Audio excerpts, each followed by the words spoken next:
All right, everyone, it's Friday, and you know what that means? It is time for Manufacturing E-Commerce Success. I am one of your co-hosts, Damon Postolka, and we are excited today because we're going to be talking about the Purdue MEP and the high-value solutions they bring to help manufacturers reach success. I'm going to turn it over to my co-host right over there, that pretty gentleman, Kurt Anderson. Let's take it away. Hey, Damon, we've got some, you know what? First off, we have a repeat offender on the show today. So I think, multiple times. So she needs to be a better judge of character, don't you think? Yes, definitely. Find some different friends. But hey, what an honor. What a privilege. We have Ranae Stewart. And so we have something really new and exciting to share. Ranae, Happy New Year-ish. I guess, I don't know, are we still saying Happy New Year? Well, Happy New Year to you. How are you? I'm great. How are you? Hey, I'm doing phenomenal. So now you've been on the show again. I must have fooled you the first time for you to invite me back. Well, hey, you know what? We both fooled each other, right? How that worked out pretty darn good. So you were on several years ago, had a great time. We were diving in. I actually, we were live together at a workshop, and I grabbed you on stage, and we did a little live stream in person at the National MEP Conference in Chicago. Got you back on today for kicking off the new year this year. You have something there's a little newness in your title. What's going on with Ranae? Anything new? Well, it's a little bit of old news, but I was very fortunate a year ago to actually be named the Senior Executive Director for Purdue MEP after 12 years in a variety of roles. As I shared earlier, I just wore everyone down, and they gave me the title. But it's been amazing. I mean, it's been such a fun year, and we've got a lot of great things going on. And I love my job. I love what we do, and I love our organization. Well, I'll tell you what, as a proud girl dad, I just think it is so amazing, so wonderful on multiple folds. This is Purdue MEP, the top engineering school in the country. You guys are with the Manufacturing Extension Partnership, which we're going to dive into for folks this might be new to. And, you are the leader of the pack. And so I commend you, applaud you, just wish you massive, massive, incredible success. And just, as I've been kind of on the sidelines, watching you grow, it's just been just thrilling. So again, well earned, well deserved, and congratulations to you and the entire team at Purdue. Thank you. Looking forward to the conversation today. Absolutely. So, all right. So let's dive in. Let's go here first. So for folks that aren't familiar with the MEP network, and what I'll do is I've got a little map here, but just give us a little one-on-one. Who is the Manufacturing Extension Partnership? What is this MEP that we're going to be talking about today? So the Purdue MEP organization is one of 51 centers. So for those of you that don't know, there is an MEP center in every state. And the easiest way to describe what we do is ultimately help small and mid-sized manufacturers become more successful. A lot of folks don't realize that almost 99% of manufacturing is comprised of those small to mid-sized manufacturers, which is typically 500 employees or less. And we help bring the resources that are much needed to those companies. And it's really about meeting that manufacturer where they are. So sometimes it's helping them with a lean implementation journey. Other times it's going, starting fresh for a new quality management system. We also do leadership development training, technology and innovation, helping companies identify cost-effective technology solutions. And that's just scratching the surface. That's where we spend a lot of our time. There's also supply chain efforts, which I'm sure everybody is familiar with that after what happened during the pandemic. I don't think anybody had really thought about supply chains before that. Not as much as they did, that's for sure. No, I don't know if they even knew what supply chain even. Yeah, it's like we just order stuff and it shows up. Yeah, that's usually about what it was. Right. Well, and people are like, what do you mean it's not going to be delivered in 3 business days? What, 3 months? Right. Yeah. Yeah, it's total disruption. You think about the container boats that were, stuck in the, taking things for one granted. after another. So, Yeah, one after the On other. the bright side, because of those issues, that has really allowed for a resurgence in American manufacturing because Yeah. of Yeah. those vulnerabilities, and companies realize that there's more to the cost of working outside of the US to just what you're paying. There's Hmm. a lot of other factors that need to be taken into consideration. So the supply chain work that we've been doing as a national network has really been pretty powerful. Well, and you mentioned the national network too, because this is one of the things with the MEP that I think is super cool. Is I may be in Washington here talking with Impact Washington about a project. They may not have an expert that they can go out to the entire MEP network, and they'll find somebody that knows about it in the network that can help them. And that is really I think when you look at today, we're talking about Purdue. You got tons of talented people there, and that's awesome. And if somebody comes to you at Purdue and you go, wow, we don't have somebody, you can go out to the entire network, and 99% of the time you get a response back from someone that says, yes, we have an expert, or that expert comes back to you directly. Absolutely. It's a really great point. We have sent our folks to, Tennessee, South Carolina, Utah. No one has called us from Hawaii yet. I keep waiting for that. Yeah, that would be a good call. That would be a good call about this time of year. Yeah, what on earth? We need to work on that, Ranae, right? Right. Yeah. But we've also pulled in from other MEP centers, for when you have those really specific requests. And Yeah. it's also great because we're very collaborative. I heard from Andy Carr at the South Carolina MEP earlier this week, and he said, hey, I've been working with this company. They like what we've done here, and they've got a facility in Indiana. I'm going to connect you so you can work with them directly in this area. So it Right. really is a very powerful and collaborative national network. That's right. So the big takeaway here, small manufacturer, doesn't matter what state you in, where you are, reach out to your local manufacturing extension partnership. There's a different name in each state, but just, Google that. And again, you can get the party started, Ranae, right? Yes. Just dynamic. And I know let's dive into Purdue.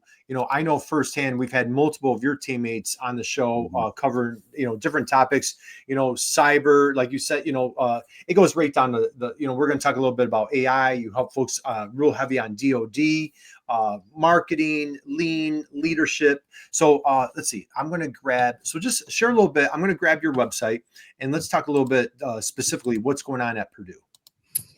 Well, we are extremely fortunate to be the MEP Center in Indiana that is housed within Purdue University. This program aligns nicely with the land grant mission of the university to help strengthen the state, the economy, businesses. And as you mentioned at the start of our conversation, the strength that Purdue has in terms of engineering and STEM-based curriculum is a vast resource that we tap into ourselves. So in addition to our employees here at Purdue MEP, we frequently work with Purdue faculty and Purdue grad students for some of those really specific issues that are coming up for manufacturers, and they need that world-renowned expertise. So it's a dream come true. I'm a Purdue graduate. So coming back here and having the chance to work for my alma mater makes it that much better. That's awesome. Totally agree. Very sweet success, as we like to say, and I'm sure Purdue is just beaming with one of their students going off with a wonderful leadership role that you're playing. Let's we started discussing some of the attributes, some of the benefits that manufacturers can take advantage of at Purdue MEP. Let's hit this up a little bit here, Ranae. What are we looking at? So that's those areas right there are really our main focal points of where we're connecting with clients. The continuous improvement pillar, that's been something that has been a strength of ours for decades. especially, as I mentioned, the lean and the quality offerings that we have. And we've really expanded upon that significantly in the past 10 years to include, I mean, basically responding to market demands. What are the issues that are keeping decision makers up at night, and how can we craft solutions for them? So I know I briefly touched upon leadership. I feel like that's a good example of where there was an industry need and what we did to address that. A lot of times, individuals that have been great employees within a manufacturing facility are rewarded by being promoted. However, they don't have the managerial toolkit to succeed in that role. And that results in more turnover in that role and for the individuals reporting into those folks. So we created it's basically a 9-day offering for brand new frontline leaders that talks about things, team building and manufacturing, how to lead a team, how to have those crucial conversations, how to build trust with the individuals that are reporting into you. And it's been so successful that we launched a follow-on program to that. Again, another 9 days for that next level, that mid-level manager.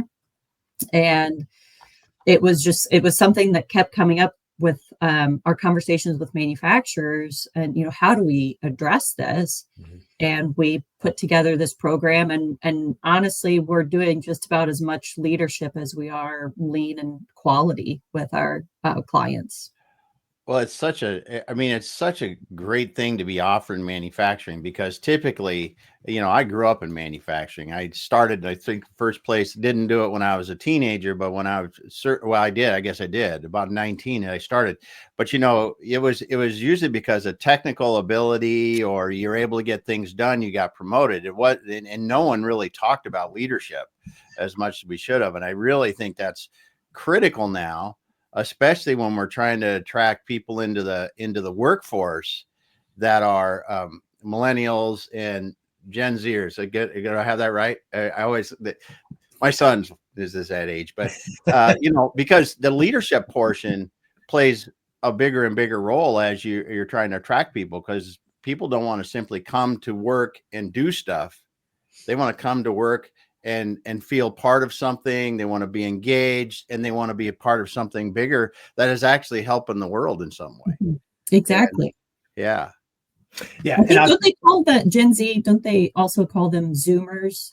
I don't know. Because of, they grew up with Teams and Zoom. Right. And Yeah. And I'll tell you, Ranae, there's no surprise. We had the privilege of Jeremiah was on our program. And I'll tell you, he is a powerhouse. He is just dynamic, engaging, and just, there's no surprise that you guys are just absolutely crushing it with this program here. Yeah, he's done a great job with our offerings in that space, and has also done some work in terms of working with companies on their employee attraction and retention efforts, onboarding. So really helping manufacturers not only improve their ability to attract talent, to Damon's point, but also to keep who they have, because that's even more important, because if you can't retain your staff, I mean, that's just dollars walking out the door every time you have that turnover and have to start over and lose that tribal knowledge, right? Yeah.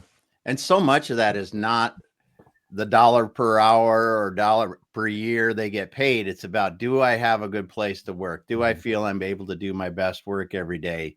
Am I able to come there and enjoy it a little bit? It's just, there's so much in the leadership aspect of it. Exactly. All right, so I'd be remiss if we don't slide over here, Ranae. So let's talk. Can we hit up a little cybersecurity, because I have to give a shout out to this young man right here, man. My brother Gene Jones. I have a call with Gene coming up this week. So I know you guys do amazing work on cyber. Can you just share a little bit here? We've been very fortunate here in our state that our Indiana Economic Development Corporation recognizes the importance of cybersecurity, and they have worked with us over the past 8 to 10 months to fund projects for companies to get their CMMC certification. Which, when you're talking about cybersecurity, that's what companies need to go through in order to pursue or keep any type of work with the Department of Defense. And I've had a lot of my peers calling from other states wanting to duplicate that recipe. How can we get the state to pony up some dollars and help these companies go through this process? But it's ironic to me. You start these conversations with small companies, and they're like, "Oh, I'm not going to be on their radar. I'm the last person they would target." And it's actually the flip side. Yeah, You are more likely to be targeted as a small company. And we've seen a pretty good receptivity from companies in the past 8 months wanting to go through this and address their cyber risks. it's a big deal. It's a big deal. There's a manufacturer in my corner of the world that was hacked, hijacked, shut down, blackmailed. I mean, like everything. I mean, it's horrible. It's not even funny. It's horrible what is happening. And so, yeah, I once again commend you, the team at Purdue. I'm close to my buddy Gene here, and I just know with his passion and your entire team, you guys are doing great work protecting our American manufacturers. So again, round of applause for you guys on the cyber side of things. Yeah. No, it's very important, and it's gotten a lot more attention as of late because of people talking about TikTok, for example. Yes. Oh, what do you mean they're using this app to spy? And so it's making it more of a relevant conversation when folks realize the creative lengths that these folks will go through to try and attack your business. Right. Yeah. Yes. I can tell you that just about every business I've interacted with has had some sort of security breach. Everything from the old school washing checks to one was more elaborate, not quite as bad as Kurt said. Had some big suppliers, multi-billion-dollar suppliers that got shut down by ransomware. But the one that was really interesting to me was, they're 20-ish $20 million company. They did a lot of work offshore, but someone took months to listen to emails, do things, intercepted a wire transfer, significant size wire transfer. Had them change the account and intercepted, had the wire transfer go to the wrong place. And luckily my client called, they hit the button and they called the supplier offshore, and they said, "No, that's not us." And somehow they stopped it, but it was several $100,000. And that, it's not, in the whole scheme of things, not millions, but to that company, it was a lot of money. No, absolutely. And the hackers just continue to find other ways to be sophisticated and creative. Like, for example, I recently learned that you shouldn't be scanning those QR codes anymore. Oh, is that right? It is. So now I feel like I'm, like an 80-year-old when I go out to eat and ask for a paper menu because I'm not allowed to scan the QR code. You get a Gen Zer that kind of looks at you like you don't know how to use your smartphone to scan it. So I usually explain. I'm like, well, I'm not really supposed to scan these because of my job. Yeah. Wow, isn't that cool? All right, learn something new. Learn something new. I learned something new the other day. We can be David. We can stay tech challenge when we go to the restaurant. We're just like, hey, just give me the menu. All right, just give me the special of the day. I'm not even going to look at the menu, right? So that works too. That works too. So Ranae, how about can we jump into the Digital Manufacturing Technology Center? Can we take the scanner there? Cool. Because I believe I know I'm buddies with Kyle. I know Kyle has been a big raving fan of what's going on here. Talk to us here. So we have partnered with Telemon Robotics, which is one of the largest private companies in the state, to put together this technology center that has rotating applicable new technologies that can be demonstrated for companies. So we'll do one-on-one appointments with manufacturers that are interested in looking at some of this. And we also do open house events.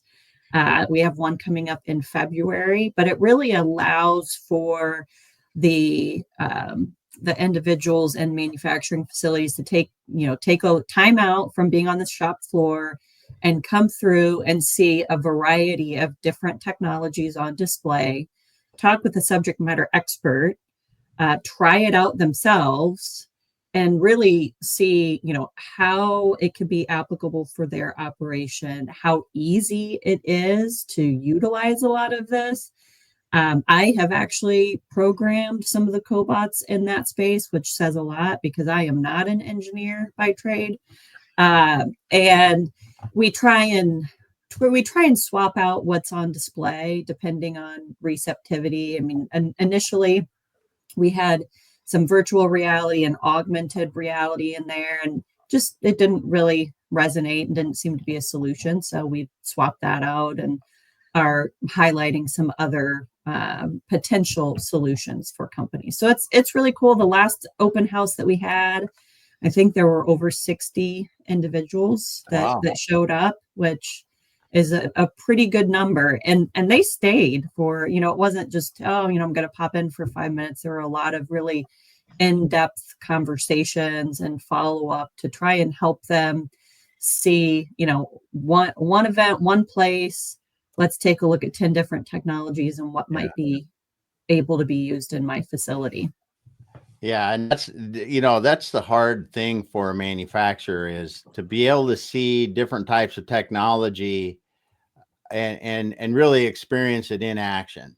Mm-hmm. And because otherwise you're an engineer, you're someone that you're charged with buying that piece of equipment, and those pieces of equipment are not cheap.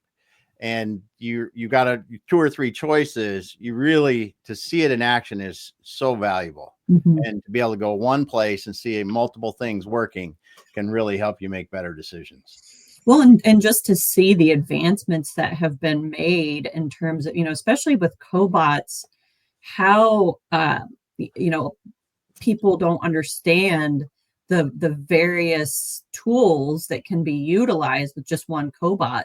That end of arm tooling can be swapped out. Yes. So it's not just a solution for one area. It can be a solution for several areas. And typically the function that cobot would be doing is usually one of the highest turnover roles within a facility. So let's take that individual that's doing a pick and place and use their talents in another area of the operation. Yeah, it's awesome because you're absolutely right. And the other thing is, we've had for decades now, it's been harder and harder to recruit people into manufacturing. A lot of people are aging out normally in the manufacturing sector, and these cobots are helping us allow people to work longer if they want to, because they're doing the hard jobs. That's the big thing. You don't want somebody lifting 100 pounds over and over if they have to. And these robots do it all day long, and works just fine. And also then if you can't find someone to do that certain task, and you can do it with a robot or a cobot, now those same people that you couldn't hire for, the robot can help, or they can do something else in the facility we need them to do. So right. And the age-old joke that a robot never calls in sick to work. Yes. But coming back to it though, the safety improvements and in the quality improvements. I was just talking to somebody. Well, we were talking with one of the clients in Illinois there this last week about their robotic welding. I mean, you take things like robotic welding and all these other things that are moving heavy pieces of stuff around in the factories around, or articulating things, like you said, in different areas, so it makes it easier for people. It's just amazing what these things have done. And then the last the AI and the other things that are helping the controls and the sensitivity get better on them is just super cool. Absolutely. And being able to see how easily these items can be programmed, because that's another reason why manufacturers might be hesitant to make this type of investment, because they're concerned they don't have the talent on staff that knows how to program it. But, we have it set up to where they come in and we can show them, this is how easy it is to program this cobot. It's very cool. I always enjoy when we have those open houses. It gives me a break to go around and play and see if I can break anything, which I haven't yet. Yeah, well, that's awesome. Well, Ranae, if you're not capable of breaking it, just have me come over and I'll take care of that for you. So, like I'm not allowed to touch anything in my house. So, I'll come over to this. So, and, Damon, you talk about the safety and, we're kidding around about the workforce, and also that consistency, just getting that consistent where, so anyway, all right, let's keep moving forward. Damon, did you have something you want to add? Yeah, we got a couple people dropped by, and I want to mention some comments here. We got Usman dropping by today. Thanks for dropping by and dropping a comment there. We got Willie's. Hey, everyone. Nice to see you today. We got Cece. Great to see you today. And Florin. Always good to be alert and verify. Yes, it is in the cybersecurity world. Thanks for being here and dropping your comments. Yeah, thank you, guys. Happy Friday. Drop us a note. Let us know you're out there. Please do us a favor. Connect with Ranae on LinkedIn. Do yourself a favor. If you have friends, family, your dog, anybody in manufacturing, reach out to your local manufacturing extension partnership, the MEP. We're here talking with the one, the only, the director of the Purdue MEP. That's a great state of Indiana. Ranae, I wanted, did I close out the window? I want to go back. There was one more thing. And if there's anything that you wanted to show, are you comfortable? Could we talk about the supplier scouting network? Could we hit that real quick? Yes, absolutely. Okay, excellent. So I know I talked a little bit early on in the conversation about the supply chain efforts that we've been doing. And this is really kind of a true collaboration across the national network, to where if we have a client that's looking for a very specific part, we can reach out. So there's somebody in each MEP that is working on supply chain issues. And they have kind of this platform where we can send out a request to all 51 centers and ask them if they have any matches for this. So it kind of goes back to that reshoring comment that I made earlier, in that, you'd be surprised the number of times that we are able to find a match within the state or, the next state over. But I think it's just manufacturers have so much on their plates right now. They're trying to get product out the door. So when it comes to sourcing, a new potential supplier, it's easy to just tap into your local MEP program and ask them, hey, give us a list of companies that could fulfill this need.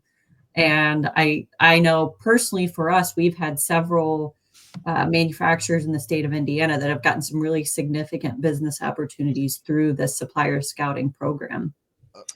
Well, and it's amazing how many manufacturers don't know the manufacturers within a 2-mile radius or 5-mile radius. And then when you go, okay, how far would you go for that supply? Normally it's probably 50, 60 miles, right? And no one, I'll say that, and I don't know for sure, but most people are not going to have any idea how many manufacturers that for the specific thing that they could really need that they may be getting from across the globe. Yep. Yeah. I mean, it is very much, it's been eye-opening, because I kind of made the assumption that, they would know who's in their backyard, and never good to assume. So it's been a really, it's been a fun program to watch and see those connections being made, and just further strengthening manufacturing in the U.S. Yes. Yeah, and I think this is a really important takeaway, Damon. And we always preach that, having that vibrant, strong referral network, and I think this is, Ranae, I feel like I wanted to bring this up because I feel there's a couple important points here. For manufacturers out there, boy, God bless them. They are busy. They're, head down the grindstone. They don't dare lift their head above the trench, because they're dodging bullets, and they're just, kind of working away. And so when it does come time that they need that partnership, that collaboration, maybe they just, they're not super active on LinkedIn or on social media. So it's great when they can lean on you guys to be that network collaborator, to pull in those other partners. So I just, we've talked to other MEPs that are really relentlessly going this direction. We've been hearing some wonderful success stories. And back to your point, Damon, when we opened up, we've been hearing, Alaska has that wonderful success story when they partnered with the New Jersey MEP. Like, how many miles apart are they? And yet they came together. And we had a client of theirs on our show talking about how the Alaska MEP saved her $50,000 for a piece of machinery because of a partnership with the New Jersey MEP. And again, it's this network here is just so powerful. So anyway, Ranae, I just want to make sure. And I'm not sure, Kurt, if you're aware, this really was born out of how the national network responded to the pandemic. Yeah. So, people were desperately trying to find face masks, hand sanitizer, shields. And the national network not only helped make connections between, hospitals and hand sanitizer, we helped manufacturers pivot to make some of those materials that were needed. So it was a very proud moment for me to realize just how committed this program is, not only to the success of manufacturers, but just to, the country in general, and really just kind of completely doing a 180 and, okay, we can be a solution. Let's figure out how we can help what's going on right now. Yeah, absolutely love it. So, man, I have so much to talk to you about, and our time's flying by. How about any other services that we want to recap before we move forward? Is there anything else on the list that you want to really touch on? Well, I think we were going to talk a little bit about AI. We are going to talk about AI. So let's dive into AI. And I just wanted to see, was there anything else? Before we dive into AI, are there any workshops, any events that you want to put on the radar that we've got coming up that you want to give a shout out to? Well, obviously the technology open house, the DMTC that we have coming up in February. I think it's maybe February 20th or 21st. Yep, there we go. February 20th. Got some great leadership offerings, some new things. So that personal accountability and taking care of me is a new offering that Jeremiah has been working on. So I'm hoping to make it to that one. But we have, it's hard to name one. We have so many great things going on throughout the state and some online. Yep. So I encourage you to check it out for yourself if you're interested. Yep. So stop by the Purdue MEP, go to their events section, all sorts of fun things. So speaking of AI, we have a fun, as a matter of fact, we're going to be doing, we've got a couple fun workshops coming up this year, 2025, that we're partnering with you guys on. But let's dive into AI. Ranae, we had our mutual best friend, Art Thomas, was on the show. My goodness gracious, is that guy just fiercely excited about AI. And I know you guys are doing wonderful work. Let's hear what's going on with AI at Purdue. Absolutely. Well, I'm very excited about this. I think the amount of publicity that AI has gotten has really elevated Industry 4.0 in front of manufacturers and opening their eyes to the various possibilities that are out there. So I will admit I was a little bit intimidated myself by AI and how to use it. And we had an internal session where one of our subject matter experts, Cindy Farr, did kind of just say, hey, this is how I'm using this in my day to day. And this is how I'm starting to help clients use it. A good starting point with a position description, right? Go to ChatGPT and just say, I'm trying to write a plant manager PD for the automotive industry. And, it gives you a starting point. SOPs, another thing, just to go in there, use Chat GPT. So we were having a little bit of fun. I have to tell this story because it's amusing to me. So since it was an internal session, we were kind of meeting and playing around with it and stuff.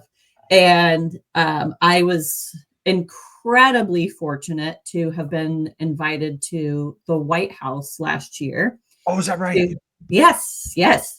To talk about workforce and the MEP program and some things that were being considered.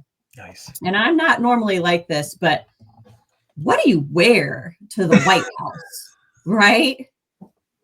So we used Chat GPT to tell me what to wear. Oh, did you really? We did. We put in, middle-aged woman going to the White House in the spring. What do you wear? So we generated the answer. And then, yes, I did have to take a picture to show the team that I followed what Chat GPT told me to wear. And I think I nailed it. What did it tell you? So it basically told me a conservative dark navy or black pantsuit with a neutral color blouse and low heels. Perfect. It was probably more, in detail than that. But it was just, it's just kind of fun to get in there and play around with it. But we are, as an MEP, we aren't telling people to use Chat GPT for their wardrobe, but helping them utilize it from any end of the spectrum. How can you tap into AI to do some simple day-to-day tasks, administratively, all the way to how can you use this to transform your business and truly, weave it into what you're doing as a company. So it's been really exciting to see the level of interest that we've had. And really it's been just 4 or 5 months, I'd say, that we've started to have those substantive conversations with companies. Well, it's getting easier and easier to use. That's the thing. And the models are getting better. The voice interaction now is really something to see. And like you said, going from zero, we're trying to do something 0 to 100, but getting from 0 to 30 or 50, that blank page syndrome is a killer. And when you just start putting, hey, give me some ideas for this, give me some ideas for that. Like you said, it could be a job description, could be what you need to wear, what you should say in a situation, that I've heard of people do it just so many different ways to use it. Mm-hmm. Yeah, it really is. And I would encourage anyone, just go pull it up and just kind of play around with it and experiment. And you can refine it too. You get started and, not as you mentioned, Damon, going from 0 to 30. Well, if it's only a 30, then you can refine it and say, write it from the perspective of, a 5-year-old. Not that you really want to do that. But you can start adding more and more parameters to it to really hone in on kind of what you're wanting to get you maybe 0 to 55. And then you just have to take it that, last little stretch to get it final. Mm-hmm.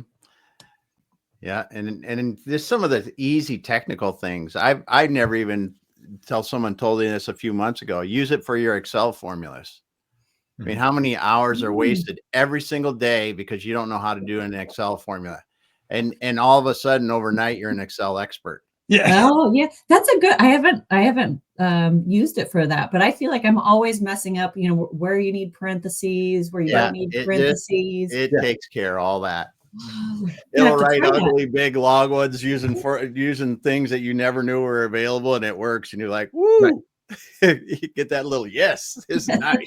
You drop it in and say, hey chat, what am I doing wrong here? So yes. All right, so let's slide in here, Ranae. We've got a wonderful event coming up in March, I believe, that you're going to be speaking at. Just kind of a little big deal, right? A little big deal.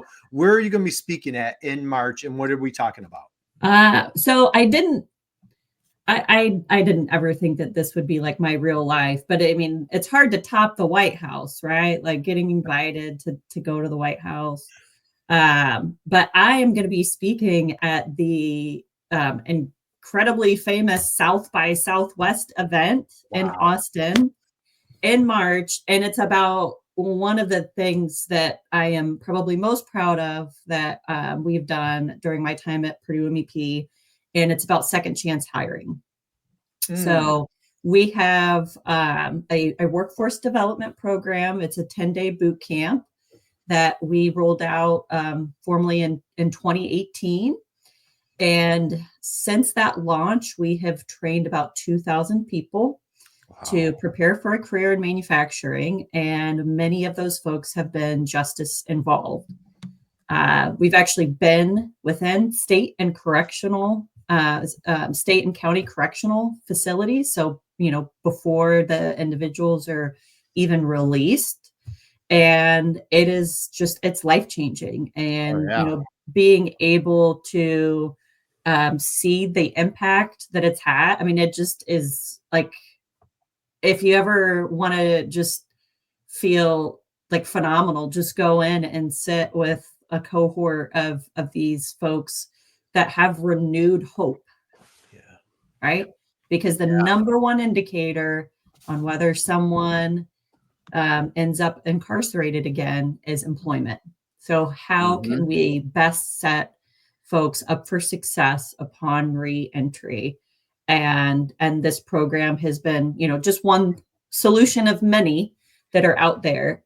So I am just incredibly fortunate to be able to have a platform to talk about that program at South by Southwest.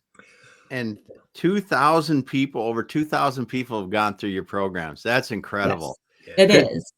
It is. And manufacturing gives these people a career that has advancement levels to just great careers and lifestyles it affords, and just so much benefit. It is. And when we first embarked upon this, we felt like we were on to something. And when I really knew that it was something special was when it was one of our very first cohorts within a correctional facility. And we had a participant ask to stay incarcerated longer just so they could finish our program. Oh my, that is, wow. Yeah. I mean, it was like absolutely unbelievable. And it's just been incredible. And, whenever I want to get my kids' attention, if they're not paying attention in the morning while they're having their breakfast, they'll be like, "Hey guys, I'm going to jail today." And they'll be like, "Wait, what?" Drop the mic. Are you? That is wild. Yeah. So it's been very eye-opening. To finish so kudos to you, Ranae. Again, gosh, you're so inspiring. How does one apply to South by Southwest? Like, how did this come on your radar? Were you guys proactive and you initiated it? Did they contact you? Like, how'd that go? I never in a million years thought this would be a possibility. But this program has gotten a lot of attention, not only in Indiana, but outside Indiana. So for example, we have worked with the Tennessee MEP. Nice. So they have this curriculum in their state, and they're doing the same thing. So it's had gotten a lot of attention. I've written some articles around it and done some informational sessions, interviews, and NIST MEP actually came to me and said, "Hey, this is really special, and it tells such a powerful story of what we can do as a national network. We want to put this up for, a proposal to South by Southwest." And I never in a million years thought it was going to happen. I'm pretty sure I committed to Julie Warner that I would wear sparkly cowboy boots if I got picked. Called your bluff. You called your bluff. So now you have to get the sparkly cowboy boots. Now I don't even know where one goes for. I guess I'll ask ChatGPT. That's right. Yes. That's right. So we were fortunate in that we were one of the selections for it. So I'm very much looking forward to telling that story. And what makes it even cooler, we have done quite a few cohorts with a reentry center in South Bend. and their deputy warden is going to go with me. Oh, right. And talk about it from his perspective, because he's seeing, firsthand, I can go in and sit with a cohort for a few hours, but, he's seen over time that the impact that this program has had on participants. So it'll be a really fun time. And I'm looking forward to telling that story.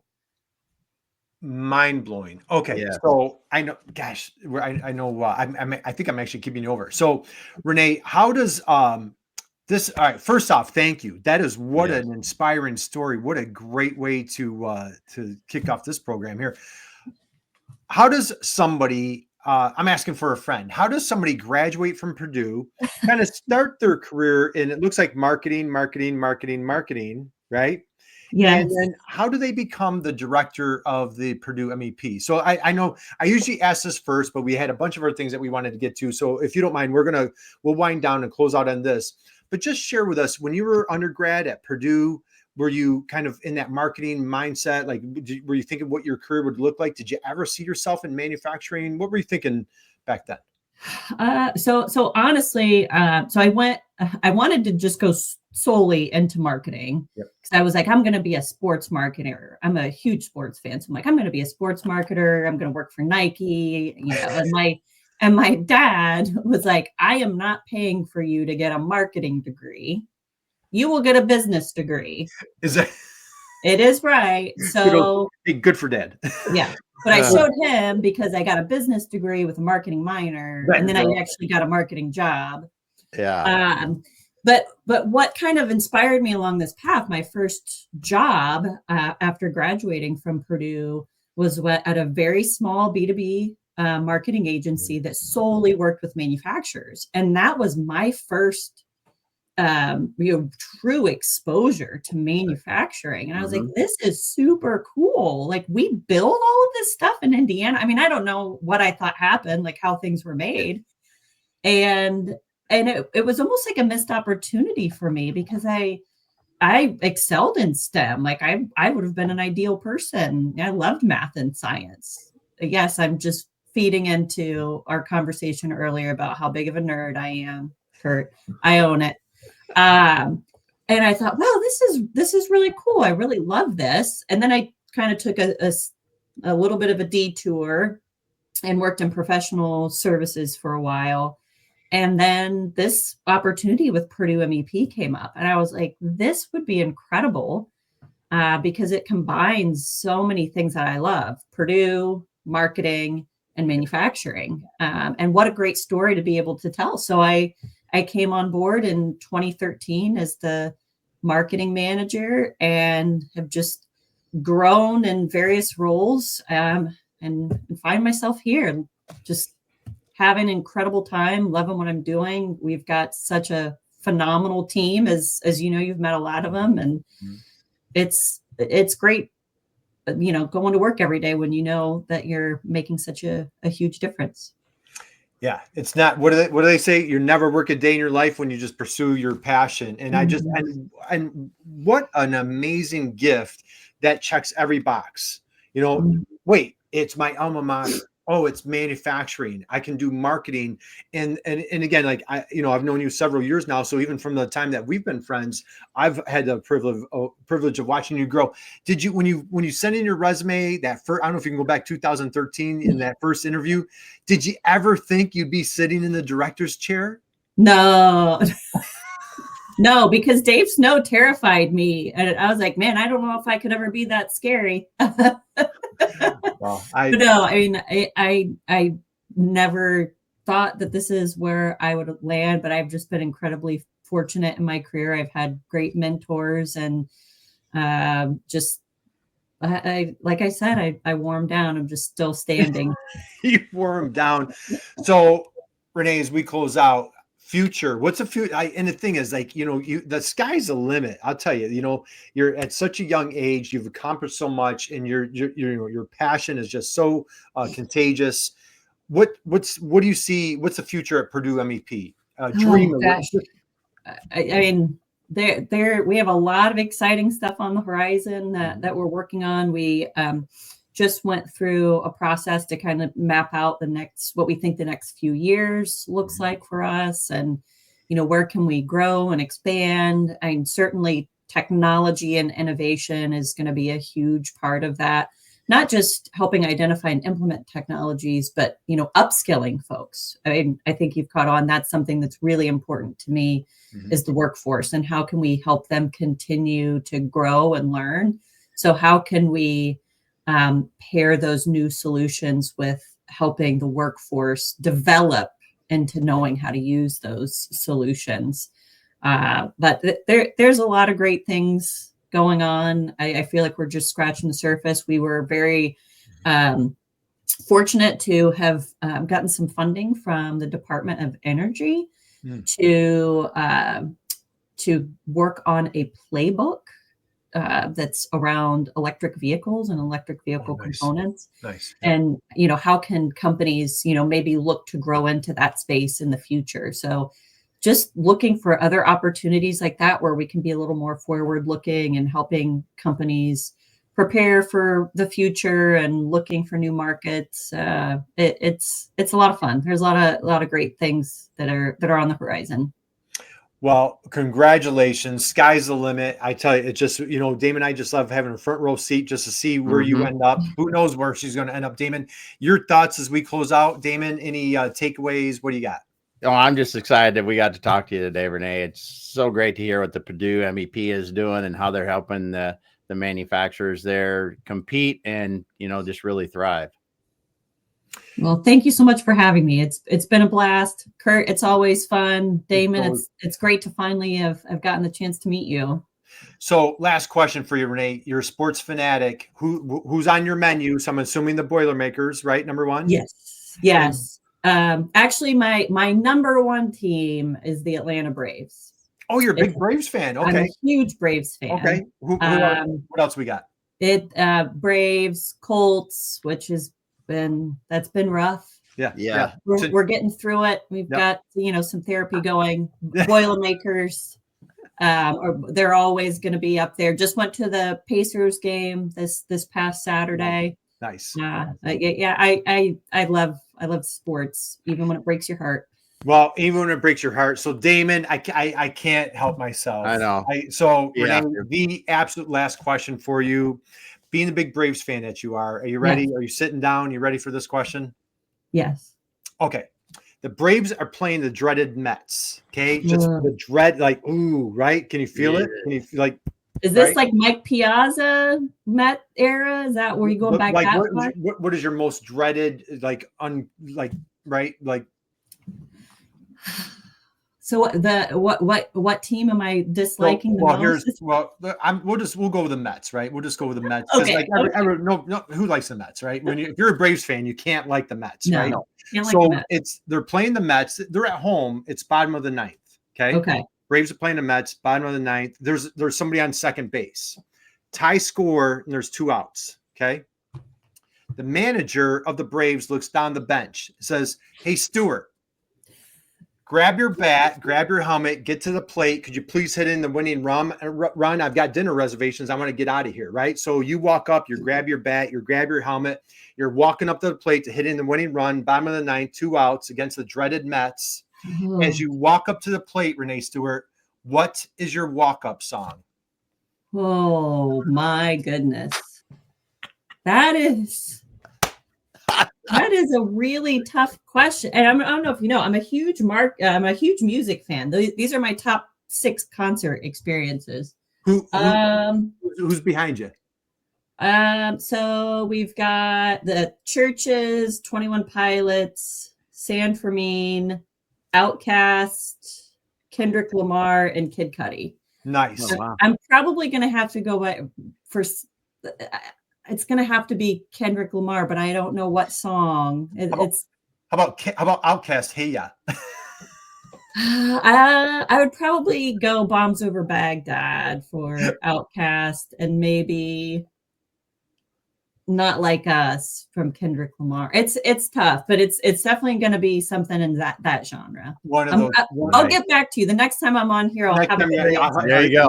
So we like springing that one on you. So anyway, thank you for playing. So all right, as we wind down, Ranae, congratulations. It's an honor and privilege for us to again watch you grow, all the work, amazing work. We wish you massive success at South by Southwest. Man, I wish I was applying. Well, Damon, we might have to go, dude, just to see Ranae. Man, this is awesome. What a thrill, what a privilege. Ranae, we wish you, your team. I want to give a shout out to Julie, Art, Jean, Michelle, like your Kyle, everybody at the Purdue MEP. And so again, thank you for our relationship. And we just commend you, applaud you. And as we like to say, as we close out, just go out and be someone's inspiration, just like our dear friend Ranae, and you'll make the world a better place. So, Damon, how about a round of applause for Ranae and everybody out there? Give us a little round of applause for Ranae. Thank you. All right, Damon, we'll hang out with us 1 second. Ranae, Damon, take us home, will you? All right. Well, thanks, Ranae, for being here and talking with us about the awesome things that the Purdue MEP is doing. I also want to thank everyone who dropped comments today. And we had MD dropped one here when we were finishing up. Nizam, thanks for being here. And everyone else that dropped comments. Love it that you did. All you listeners out there that didn't drop the comments, we appreciate you. I just want you to know we appreciate you listening. We saw you were on today, and we want you to come back again next time with us because we are here on Mondays and Fridays talking with great people in manufacturing. If you got in this late, you're going to want to go back to the beginning, start over and listen to Ranae from the beginning. We will be back again next week. Everyone have a great weekend. Peace.